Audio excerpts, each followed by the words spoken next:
Long ago in West Africa, a native doctor popularly known as Baba was summoned to Akoko Village to settle a serious dispute between Kunle, a young local fisherman, and Chief Owonikoko, a wealthy businessman. Kunle desired to marry the businessman's daughter, but Chief Owonikoko had refused his request. To determine who was worthy of his daughter's hand in marriage, the wealthy man had set a difficult test for the young men of the village. Although many attempted the challenge, only Kunle succeeded because of his genuine love for the girl. To Kunle's shock and disappointment, Chief Owonikoko later accused him of cheating.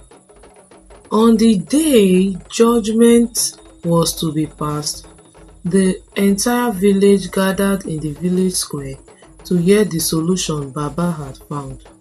The native doctor first asked the Baale of Akoko Village to explain what had happened. The Baale explained that Chief Owonikoro's daughter was exceptionally beautiful, intelligent, virtuous and hardworking. She was kind to the villagers and always tried her best to help others. Because of her admirable qualities, many young men wished to marry her. To avoid conflict among them, Chief Owonikoko decided to settle the matter by organizing a test. Baba then asked Chief Owonikoko to explain the test he had set. The wealthy businessman stated that he had declared that any man who could enter the village river and remain in the cold water throughout the entire night would earn the right to marry his daughter.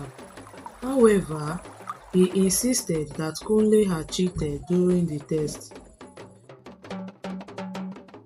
The native doctor then turned to Kunle and asked him to tell his own side of the story.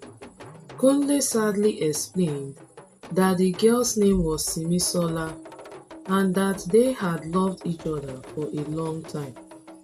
Despite their love, her father had refused to allow them to marry. When Kunle heard about the test, he resolved to stay in the river all night so he could finally marry Simisola. Out of fear and deep concern, Kunle's mother decided to follow her son to the riverside. She feared that wild animals might attack and kill him during the night. At the same time, Chief Owonikoko sent his servants to secretly observe whether Kunle would truly complete the test. Kunle's mother climbed a hill about 100 feet away from the river and lit a fire to scare away dangerous animals. Thinking of his mother's love and his deep affection for Simisola, Kunle found the strength to remain in the icy cold water throughout the night.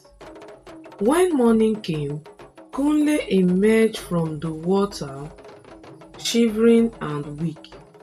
He stumbled his way to Chief Owonikoro's house.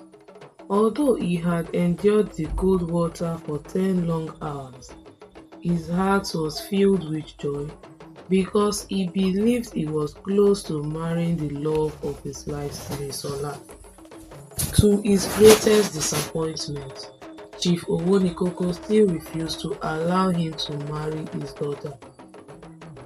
The crowd erupted into angry murmurs, as many villagers knew that Chief Owonikoro was notorious for cheating others. He was known for using his wealth to oppress the less privileged people of Akoko Village. Baba raised his hand to silence the crowd and turned once again to Chief Owonikoro. He asked a single question filled with disbelief: why Kunle was being denied. Chief Owonikoro responded that there had been a fire burning 100 feet away from the river and that the fire must have warmed Kunle, making it easier for him to stay in the water all night. He stood firmly by his decision. After thinking briefly, the native doctor declared that the case was very simple. He ordered a pot of cold water to be brought to the center of the square and instructed Chief Owonikoko to light a fire 100 feet away from it. Baba then told the wealthy merchant to wait until the water became warm.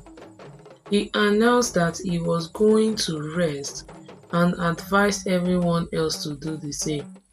Before long, Chief Owonikoko realized that the fire could never warm the water from such a distance. Understanding that his argument had failed, he fell to his knees, defeated and ashamed. With the truth finally revealed, Kunle, the local fisherman, was allowed to marry his one true love, Simisola. They lived happily ever after.